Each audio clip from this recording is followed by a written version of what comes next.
कहानी की शुरुआत में हम एक आदमी को देखते हैं जो कि एक बेहद खतरनाक जंगल में भटक गया होता है। वह उस घने जंगल में रास्ता ढूंढने की कोशिश करता है, लेकिन बहुत कोशिश करने के बाद उसे रास्ता नहीं मिलता। तभी वो एक ऐसे पॉइंट पे आ जाता है जहाँ पे एक नोटिस बोर्ड लगा था जिसमें लिखा होता है कि पॉइंट ऑफ नो रिटर्न, यानी कि जो भी यहाँ पे आ गया वो दोबारा लौट के नहीं जा सकता। अब ये देखने के बाद वो बंदा घड़ी में टाइम देखता है जिसके अनुसार लगभग शाम होने वाली थी। तभी उस आदमी को पीछे से किसी की आवाज आती है। ये सुनकर वो भागकर जल्दी से पेड़ पे चढ़ने लगता है, लेकिन थोड़ी ऊपर चढ़ने के बाद उसका पैर फिसल जाता है और अचानक से नीचे गिरने की वजह से वो घायल भी हो जाता है। जिसके बाद वहाँ पे एक अदृश्य शक्ति आके उस बंदे को खींच के अपने साथ ले जाती है। और दोस्तों ये होता है कहानी का इंट्रो। अब कहानी शिफ्ट होती है और हम देखते हैं मीना नाम की लड़की को, जिसकी जिंदगी में सिवाय एक तोते के कुछ भी नहीं होता। मीना उस तोते को अपने फैमिली का हिस्सा मानती थी और वो दोनों खुशी खुशी अपने घर में रहा करते थे। लेकिन कुछ दिनों के बाद मीना की जॉब दूसरे शहर में लग जाती है, इसीलिए मीना अपने तोते को लेकर उस शहर की ओर जाने लगती है। और दोस्तों मीना को दूसरे शहर में पहुंचने के लिए उसी खतरनाक जंगल के बीच से होके गुजरना होगा। अब मीना जंगल में एंटर होते हुए आगे बढ़ती है, जहां थोड़ी आगे जाने के बाद टेक्निकल इशू से उसकी कार बंद हो जाती है। मीना कार से उतर कर देखने की कोशिश करती है, लेकिन उसे ना ही कार का समझ आ रहा था और ना ही उसे आसपास घने जंगल में कोई दिखाई दे रहा था। अब मीना मदद के लिए सोच के थोड़ा आगे बढ़ती है तो उसे भी वही बोर्ड दिखाई देता है जिसकी बात हमने पहले की थी, लेकिन मीना उस बोर्ड को इग्नोर करते हुए आगे बढ़ती रहती है। तभी अचानक से ही मीना को आवाज आती है और वह देखती है कि कोई भागता हुआ जा रहा होता है। ये देख के मीना उस बंदे का पीछा करने लगती है तो मीना को जंगल के बीचों बीच एक घर दिखाई देता है जिसके अंदर वो बूढ़ी औरत चली जाती है और वो मीना को देखकर कहती है कि जल्दी से तुम भी अंदर आ जाओ। अब मीना तो जल्दी से घर के अंदर आ जाती है और वह बूढ़ी औरत जल्दी से दरवाजे को लगा देती है, लेकिन मीना को ये समझ नहीं आ रहा होता कि ऐसा क्यों किया गया। कुछ समझाने से पहले वो बूढ़ी औरत मीना अपने दोनों बच्चों से मिलवाती है, जहाँ वो कहती है कि हम भी जंगल में फंस गए हैं। मीना पूछती है कि आप लोग यहाँ से बाहर क्यों नहीं निकलते। तो वह लेडी कहती है कि जो भी जंगल में आ गया वो दोबारा लौट के नहीं जा सकता, क्योंकि इस जंगल में ढेर सारे विचर्स रहते हैं जो कि शाम होते ही लोगों पे हमला करके उनकी जान ले लिया करते हैं। लेकिन हाँ, शाम होने के बाद क्योंकि उन सभी विचर्स को रोशनी से काफी ज्यादा दिक्कत होती है, इसीलिए वो लोग सिर्फ रात में ही निकलते हैं। और हम जिस घर में है वो जंगल के बीचों बीच बना है और इस घर की 3 दीवारें लकड़ी से बनी हुई है और एक दीवार पर आईना लगा हुआ है ताकि इस घर की लाइट और भी ज्यादा चमके, ताकि वो सभी विचर्स यहाँ से काफी ज्यादा दूर रहे। लेकिन इतनी बात कहने के बाद भी मीना नहीं मानती, इसलिए वो अगले दिन होते उस घर से बाहर चली जाती है, जहाँ बहुत ज्यादा प्रयास करने के बाद वो घूम फिर के उसी बोट के पास आ जाती है। और ऐसा उसके साथ कईयों बार हो चुका था, इसीलिए मीना फिर से उसी घर के पास चली जाती है, जहाँ अब वो लेडी मीना को एक बड़े से गड्ढे के पास लेके जाती है, जिसे देखकर मीना को लगता है कि वो विचर्स यहीं से ही आते होंगे। अब उस गुफा को देखने के बाद फिर से ये लोग उसी घर में चले जाते हैं, लेकिन मीना के दिमाग में उस गुफा की बातें गूंजने लगती है, इसीलिए वो अगले दिन होते ही उस लड़के के साथ उस गुफा में चली जाती है, जहाँ जाके ये लोग उस गुफा के अंदर उतरते हैं। और उतरने के बाद ये लोग उस गुफा के अंदर जाने लगते हैं, जहाँ मीना देखती है कि उस गुफा में ढेर सारे रास्ते होते हैं। एक रास्ते से होते हुए मीना आगे बढ़ती है तो उसे उस रास्ते पे एक साइकिल दिखाई देती है, जिसे वो ध्यान से देख ही रही होती है कि तभी उसे आवाज आती है। जब मीना पलट कर देखती है तो अंधेरे में से कोई आ रहा होता है, लेकिन उसका चेहरा साफ दिखाई नहीं देता। तभी अचानक वो ना दिखाई देने वाली चीज अपने हाथ को आगे करती है, जो कि रोशनी में आते ही जलने लगता है। अब ये देख के मीना घबरा जाती है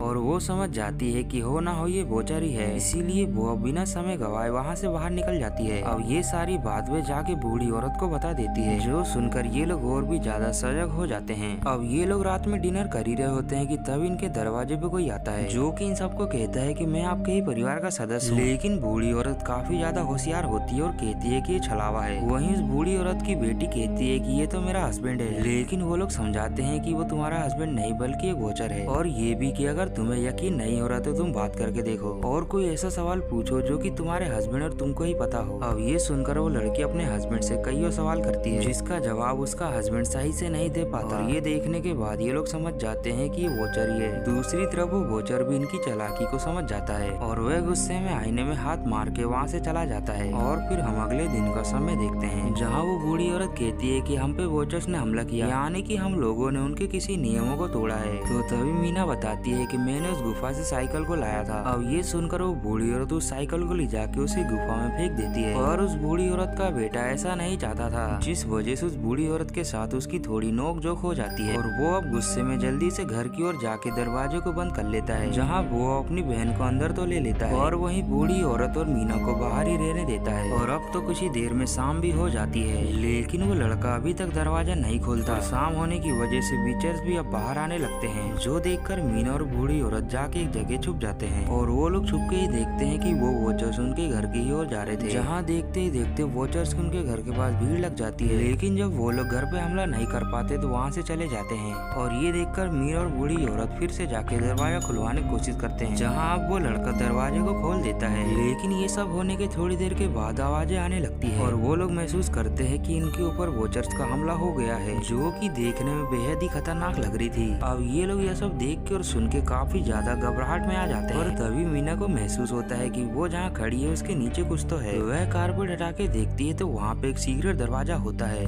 अब ये लोग उस दरवाजे को जल्दी से खोल देते हैं, जिसके बाद ये लोग वहाँ से उतरने के बाद एक बड़े से कमरे में पहुँच जाते हैं, जहाँ जाकर ये लोग देखते हैं कि यहाँ पे एक कंप्यूटर और ढेर सारा प्रयोग का सामान रखा था। मीना जब उस कंप्यूटर को चला के देखती है तो उसे पता चलता है कि यहाँ पर सालों पहले एक वैज्ञानिक रहा करता था, जो कि इन विचर्स पे एक्सपेरिमेंट करना चाहता था। लेकिन बहुत कोशिशों के बाद वो वैज्ञानिक इन विचर्स के बारे में थोड़ा ही पता लगा पाया, जहाँ वो कहता है कि वो विचर्स बहुत ही ज्यादा बुद्धिमान है, जो कि अपने शिकार को मारने के लिए किसी भी हद तक जा सकता है। इसीलिए वो वैज्ञानिक यहाँ से भाग गया। लेकिन उस वैज्ञानिक ने यहाँ से जाने से पहले इस जंगल से निकलने के रास्ते को भी डिस्कस किया था, जो सुनकर ये लोग खुश हो जाते हैं और अपनी पूरी रात वहीं बिता देते हैं। और अगली सुबह होते ही ये लोग वहाँ से बाहर निकल जाते हैं और जंगल में उसी रास्ते जाने लगते हैं जहाँ से उस आदमी ने बताया था। जहाँ ये लोग जंगल में ऐसे ही दिन भर चलते रहते हैं और ऐसे ही चलते चलते अब शाम भी हो जाती है। लेकिन ये लोग हिम्मत नहीं हारते और आगे बढ़ते रहते हैं, जहाँ अब थोड़ी देर चलने के बाद इन्हें एक तालाब दिखाई देता है, जिसके पास एक छोटी सी बोट रखी रहती है। अब ये चारों उसी बोट के सहारे इस तालाब को पार करने के लिए सोचते हैं, लेकिन तभी उस बुढ़िया के बेटे को पीछे से आवाज आती है, जिसमें उसे सुनाई देता है कि कोई आदमी उससे मदद मांग रहा है, जो सुनकर वो उसकी मदद करने के लिए सोचता है। और बाकी तीनों बोट में बैठ के उस बंदे का इंतजार कर रहे होते हैं, जहाँ ये लोग उसे समझाने की कोशिश भी करती हैं कि वो एक वॉचर है, और उसका भाई नहीं मानता और आखिरकार उनके हाथों मारा जाता है। और ये तीनों दूर से बैठे बैठे ये सब देख रहे होते हैं और ना चाहते हुए भी इन्हें बोट में बैठ के वहाँ से भागना पड़ता है। और हम देखते हैं कि वो वॉचर्स तालाब के उस पार से इन लोगों को देख रहे होते हैं और इससे ये भी समझ पाते हैं कि वो लोग तालाब को पार नहीं कर सकते। और कुछ इस तरह से इन तीनों की जान बच जाती है। और यहीं पर दोस्तों इस कहानी का दी एंड भी हो जाता है। उम्मीद है दोस्तों आपको ये कहानी पसंद आई होगी।